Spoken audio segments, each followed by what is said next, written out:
Commerce क्षेत्रात career करायचे आहे? मग केवळ पदवी नको तर व्यावसायिक कौशल्याची साथ द्या. 2017 पासून विद्यार्थ्यांच्या उज्ज्वल भविष्यासाठी कार्यरत असलेली एक विश्वासार्ह संस्था श्रद्धा ज्युनियर कॉलेज ऑफ कॉमर्स.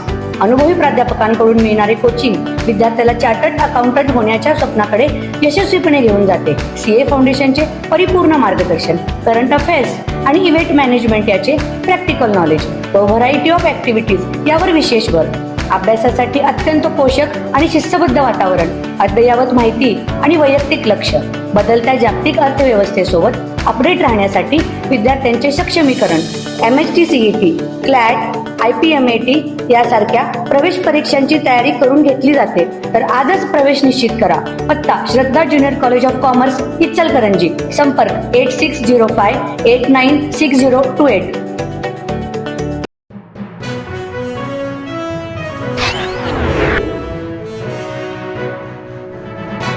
राज्याचे मुख्यमंत्री माननीय श्री देवेंद्रजी फडणवीस यांनी गोरगरीब जनतेला स्मार्ट मीटर लावणार नसल्याचे सांगताच गोरगरीब जनतेतून समाधान व्यक्त होत आहे. या स्मार्ट मीटर संदर्भात गेल्या अनेक महिन्यापूर्वी शेतकरी संघटना जिल्हाध्यक्ष ॲडव्होकेट माणिक शिंदे आणि कोल्हापूर जिल्हा दूध उत्पादक संघटना जिल्हाध्यक्ष श्री ज्योतिराम घोडके वडणगेकर, अनिल कुरणे, अनिल जाधव, बाबासो गोसावी, बाळासो पाटील, युवराज शेलार यांनी महावितरण कंपनीला निवेदन दिले होते. स्मार्ट मीटर कोणत्याही वीज ग्राहकांना बसू नका आणि स्मार्ट मीटर बसवण्यात आले तर शेतकरी संघटनेच्या वतीने ते स्मार्ट मीटर फोडली जातील असेही महावितरण कंपनीच्या अधिकाऱ्यांना निवेदन देताना म्हटले होते. त्याचाच एक दिलासा म्हणून आता माननीय मुख्यमंत्री यांनी सर्वसामान्य गोरगरीब जनतेला स्मार्ट मीटर बसवण्यात येणार नसल्याचे सांगितले जाते.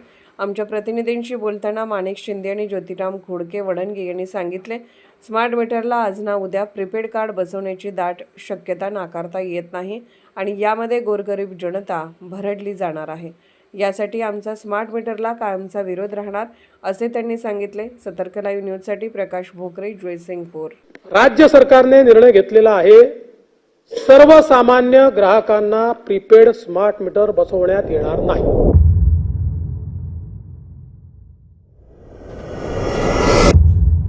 काल एक पुण्यातनं फोन आला होता. महाराष्ट्र राज्य विद्युत मंडळाच्या एका अधिकाऱ्यानं एका अपार्टमेंटचं जे कॉमन लाईटचं मीटर असतंय त्याचं बिल भरलं नाही. तो बिल भरायला लागलाय तेवढ्यात त्यांनी त्याचं मीटरच काढलं आणि मीटर काढलं तोपर्यंत यानं बिल पण भरलं आणि ते मीटर घेऊन गेले. आता ते मीटर गेल्यानंतर त्यांनी म्हणतात आता स्मार्ट मीटर बसवणार. अरे तुम्हाला बिल भरायचा विषय नव्हता, तुम्हाला स्मार्ट मीटर बसवायचं होतं.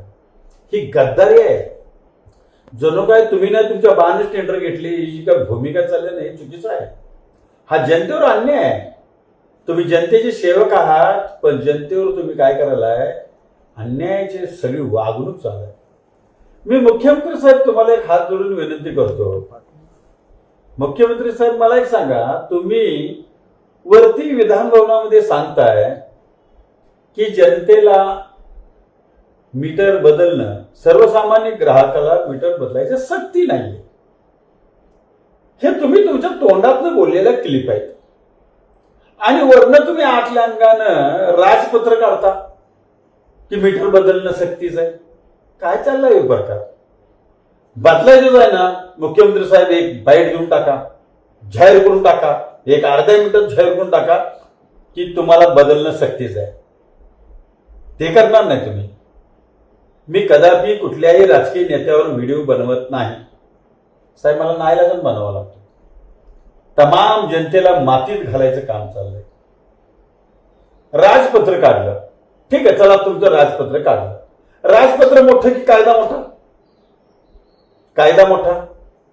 राजपत्र जर तुम्हाला दाखवायचं असेल तर कायदा रद्द करून घ्या आणि कायदा रद्द करत नसाल तर राजपत्र चुलीत घाला. कायद्यापुढे राजपत्र चुलीतच घातलं पाहिजे आणि तर कायदा रद्द करा ना. दोन्हीकडे नाही करायचं कधी. मी तमाम विद्युत मंडळाच्या अधिकाऱ्यांना सांगतो, तुम्ही नागरिकांच्या मनाविरुद्ध वीज मीटर बदलू नका. अन्यथा मुख्यमंत्र्यांना कन्व्हिन्स करायला सांगा, अर्ध्या मिनिटाची बाईट देऊन टाका, गप गुमान महाराष्ट्रातील लोक बदलतील. त्याचा परिणाम भोगायला येईल. जनता काय करायचं परत ठरवेल, त्याचा इम्पॅक्ट व्हायचा तो होईल. मुख्यमंत्री चुकले तर मुख्यमंत्र्यांना त्याचा इम्पॅक्ट होईल, त्रास त्यांना होईल. पण आपने एक बाहेरने एक करू नका. असं रोज एक नवीन विषय घेणं मी जनतेसाठी आपल्याला विनंती करतोय. आपण विनंती मान्य करावी मुख्यमंत्री साहेब, एवढीच माझी विनंती. धन्यवाद.